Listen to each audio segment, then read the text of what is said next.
What is the story behind the prayer to Archangel Saint Michael? We already had the opportunity to see in the last lecture that in 1886, after suddenly changing a decree published just 2 years before, Pope Leo XIII imposed on the whole Church that some prayers be said at the foot of the altar at the end of private masses. With them, the Holy Father intended to pray to God for the exaltation of the Church and the conversion of sinners, while entrusting the faithful throughout the world to the protection and command of Saint Michael the Archangel. There are many legends about the origin of these prayers and why Leo XIII imposed them so seemingly abruptly. To find out what actually happened in those last years of the 20th century, 19, it may be helpful to consult Pope Leo XIII and the Prayer to Saint Michael, published in 2015 by Kevin Simons, who took the trouble to review the primary sources of what happened. The story that is occasionally told on the internet, it seems to have emerged in the 1930s among people who had no direct contact with Pope Leo XIII, who died in July 1903. This explains in part why the current version of the story is a little theatricalized. Reunited with the cardinals after the celebration of a mass, Leo XIII would have suddenly fainted in public due to a strong malaise, and it was not possible to call a doctor in time. The Pope would have regained consciousness hours later. Despite having come to his senses in perfect condition, the Holy Father would have said, terrified and pale, "I had a terrible vision in which evil spirits would be prowling the city of Rome, and Saint Michael would descend from heaven to precipitate hell." There is, however, a more sober version of events, and it is more attached to first-hand historical sources, and which allows us to say with a high degree of probability that, in fact, Leo XIII had some supernatural vision or revelation, even that we cannot determine it in all details. Without, in fact, admitting the existence of such a revelation, it would be inexplicable the sudden change of procedure of the Pope who, as mentioned in the last lecture, without warning altered the decree of 1884, adding to it the prayer to the Archangel Saint Michael.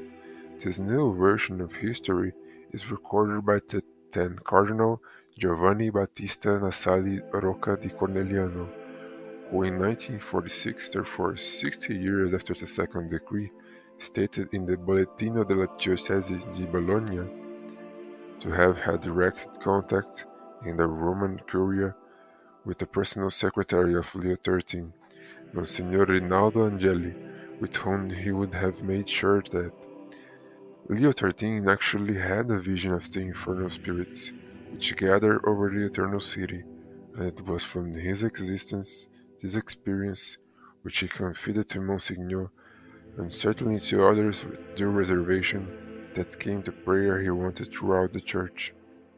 Now, these things were revealed to the Pope is confirmed by the fact that in 1890, just 4 years after writing the prayer of Saint Michael for the whole Church, he published a new exorcism in Satanan et Angelos Apostaticus against Satan and the apostate angels, which can still be found today with some modifications, which will be discussed in due course in some editions of the Roman Ritual.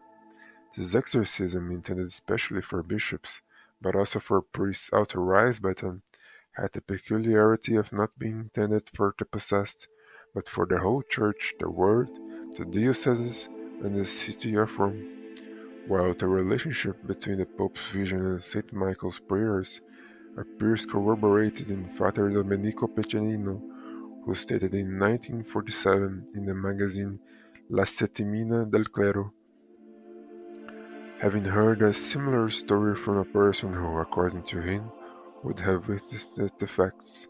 Piccinino's agreement with Nassali's article is remarkable, such as, for example, the fact that the Pope not only had the exorcism performed, but took it with him everywhere in a little book kept in the pocket of his cassock, to be able to pray constantly even during his walks through the Vatican gardens. Piccinino also adds some details about how the vision would have taken place. Leo XIII had celebrated Holy Mass and was attending another one in Thanksgiving, as was his custom. At one point he was seen energetically raising his head, then fixed his gaze staring at something above the celebrant's head. He stared, unblinking, but with a sense of terror and wonder, changing the color of his face. Something strange and grandiose was happening to him. Finally, if coming to himself and giving a light but forceful swipe of his hand, he rose to his feet. He was then seen heading towards his private office. Family members followed him with worry and anxiety. "Holy Father," they shouted vehemently, "not feeling well? Do you need something?" "Nothing, nothing," he replied. He then locked the door. After half an hour he sent for the secretary of the Sacred Congregation of Rites and, handing him a sheet, ordered it to be printed and sent to all the ordinaries of the world. What was on the sheet? The prayer we recite at the end of Mass with people. This is, as can be seen, an account consistent with Nasalis, confirmed by many other historical witnesses within Simon's book. It is clearly a less spectacular account than the current version, and perhaps for that very reason more reliable. However, Peccenino concludes his testimony with some considerations of whose historical veracity we cannot, at bottom, be very sure.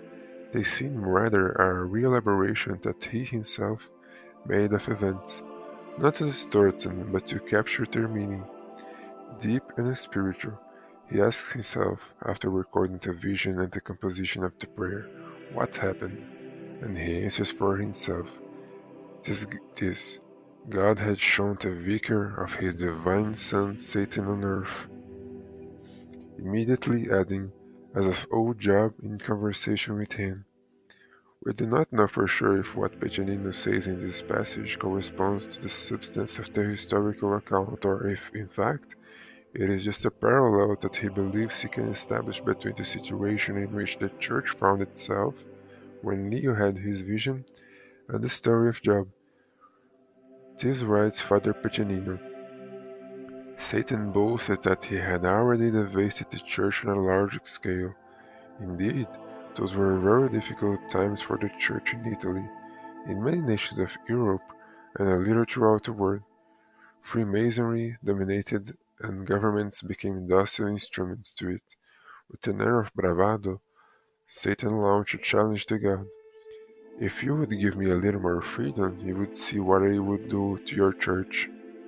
What would you do to her? I would destroy it. Oh, is it? Let's see then. How much time do you need? 50, 60 years. Be at ease then, and use as much time as you need. Then we'll do the math. This last part of Peccenino's article is used to circulate on the internet as if it were a liquid and certain historical fact, that is, as if Leo XIII had really witnessed in his vision the supposed negotiation between God and the devil. The problem here is that, based on the Peccenino's text, it can be said with certainty that this is a part of the historical account. On the contrary, the only thing we would be allowed to conclude is that it is a theological consideration that, without intending to touch in the facts narrated, however, he affirms the truth that is manifested in them. As can be seen in the story of Job, God allows the church to be tested by Satan, just as he once allowed his incarnate Son to be persecuted, mistreated, and killed. In this sense, Peccenino's words would point to the intimate relationship between the content of the Pope's vision, namely the onslaughts of hell against the Holy Catholic Church, and the permissive decree by virtue of which divine providence allows the existence of devils, evil, and the persecution of the righteous. Be that as it may, another fact that casts certain suspicions on the historicity of the passage quoted above are some details introduced by Peccenino. Why did he, after all, get 50, 60 years that the devil would have said when needed to bring down the church? Now it is known that the blessed Anna Catarina Emmerich, in her well-known book on the Passion of Christ, says that she heard it say that, after being chained by Christ in the depths of hell, Lucifer would be released again for a certain time, 50 or 60 years before, of the year 2000 of the Christian era.